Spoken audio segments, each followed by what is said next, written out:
नमस्कार। मैं आप सभी का अपने चैनल ज्योतिष की पाठशाला में आपका स्वागत करता हूं। मित्रों, इस वीडियो में आज हम मिथुन लग्न और मिथुन राशि, जो शनि आप जानते हैं गोचर कर चुके हैं 29 मार्च 2025 को, लेकिन वो जो गोचर हुआ था वो अस्त अवस्था में थे।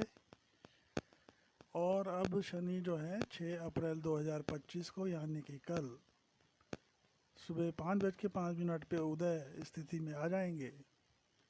तो उनका जो गोचर हुआ था उस ट्रांजिट का जो उदय काल के बाद मिथुन राशि वालों और मिथुन लग्न वालों को क्या प्रभाव देगा, इसका चर्चा वृतांत हम इस वीडियो में करेंगे। सर्वप्रथम हम ये जानते हैं कि मिथुन लग्न वाले की कुंडली में या लग्न कुंडली में जो शनि जो हैं अष्टम और नवम भाव के स्वामी होते हैं। और 29 मार्च 2025 को जो उनका गोचर हुआ है मीन राशि में, तो वो अब दशम भाव में गोचर कर रहे हैं। तो ऐसी स्थिति में मिथुन राशि वालों को पिछले 2.5 साल में किस तरह के फल मिले होंगे उसकी चर्चा करेंगे। उसके उपरांत इस गोचर में कैसे फल मिलेंगे उसकी चर्चा करेंगे। मित्रों, जब पिछले वर्ष शनि आपकी जो है नवम भाव में थे, तो नवम भाव में होने की वजह से उनका जो है प्रभाव आप लोगों को किस तरह का पड़ा होगा, क्योंकि जब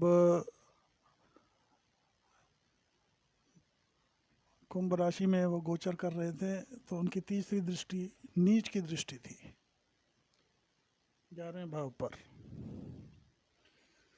तो आप में नवम भाव में होने की वजह से, क्योंकि शनिदेव जिस भाव में रहते हैं उसकी वृद्धि करते हैं, धार्मिकता बड़ी होगी, एकाकीपन बड़ा होगा और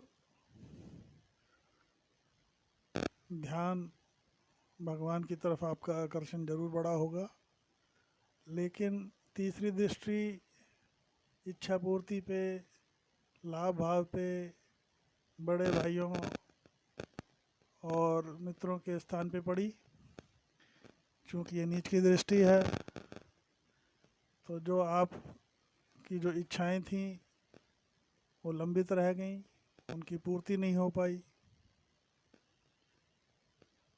भाइयों से भी मतभेद हुआ होगा, मित्रों के साथ भी मतभेद रहा होगा, लाभ की स्थितियां आते आते रुक गई होंगी। और इस तरह की स्थिति का निर्माण होने की वजह से,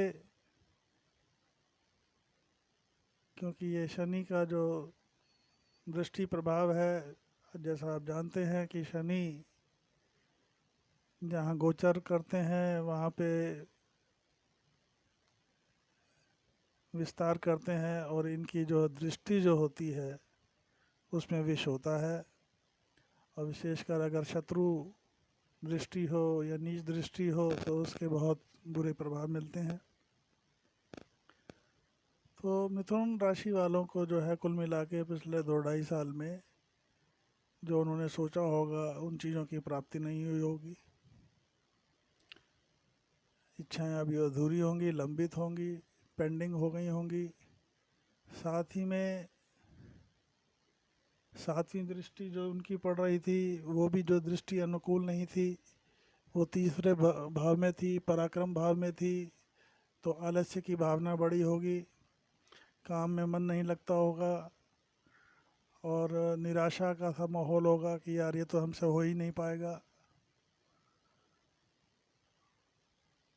और छोटे भाई बहनों से भी मतभेद की स्थितियाँ परिवार में भी जो है, और मित्रों के साथ भी कुछ ऐसे वादा खिलाफ़ी होगी जिससे आप निराशा आपको मिली होगी। और 10वीं दृष्टि वो भी शत्रु दृष्टि थी मंगल की राशि पे। रोग रिपु ऋण की स्थिति बनी होंगी। सेहत वगैरह पे भी जो है नेगेटिव असर आया होगा।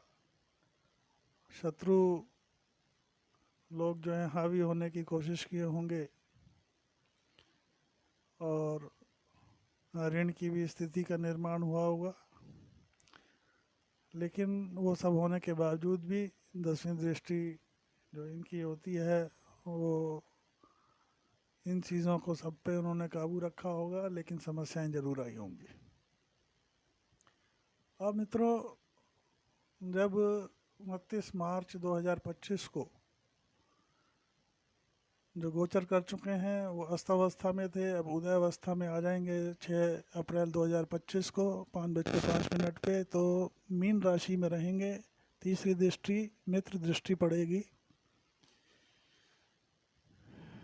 12वें भाव पर। तो आपके जो कोई फजूल के खर्चे, कोर्ट कचहरी मुकदमे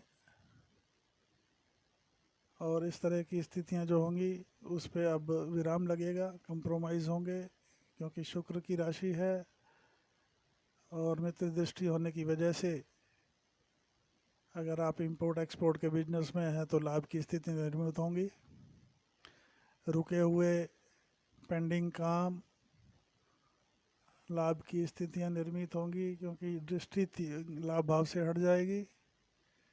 तो हो सकता है आपके जो रुके हुए लाभ, रुका हुआ पैसा आपको प्राप्ति हो। और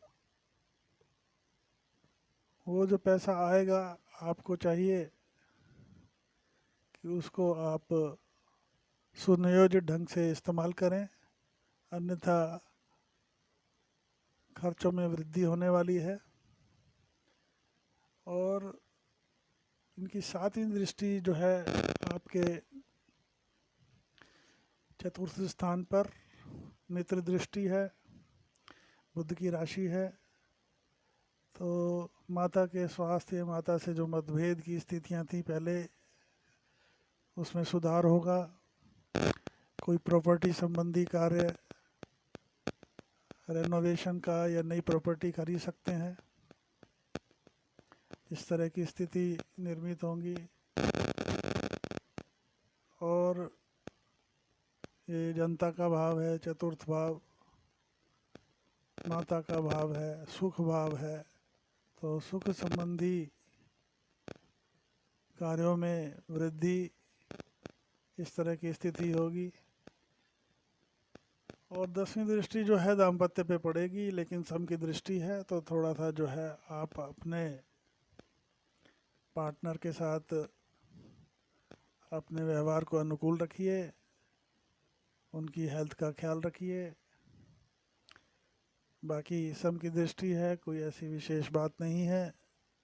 अगर ख्याल रखेंगे तो सब कुछ अनुकूल होगा। अगर आपकी कुंडली में शनि देव अच्छे स्थान पे हैं और अच्छा फल दे रहे हैं, तो इस तरह का जो स्थिति निर्मित होगी। और अगर कहीं आपकी ये गोचर के अलावा आपकी कुंडली में अगर शनि देव कहीं बुरी स्थिति में है, तो आपको ऐसे में हर शनिवार को हनुमान जी के दर्शन करने चाहिए। पीपल के पेड़ की जड़ में जल चढ़ाएं, जल का अर्घ दें। और शनिवार को पीपल के पेड़ के नीचे तेल का दिया जलाएं। इस तरह। और ओम शनशनश्चराय नमः का 108 बारी जप करें, उससे आपको काफ़ी रिलीफ मिलेगा। तो मित्रों, अगर आपको मेरा ये वीडियो पसंद आया हो तो वीडियो को लाइक करें, चैनल को सब्सक्राइब करें, बेल आइकॉन को हिट करें, जिससे मेरे द्वारा बनाई गई वीडियो आपको समय समय पर प्राप्त हो सके। मेरा व्हाट्सअप नंबर है 8178113518। कॉल्स हम नहीं ले पाएंगे, इसी के साथ नमस्कार, जय हिंद, वंदे मातरम।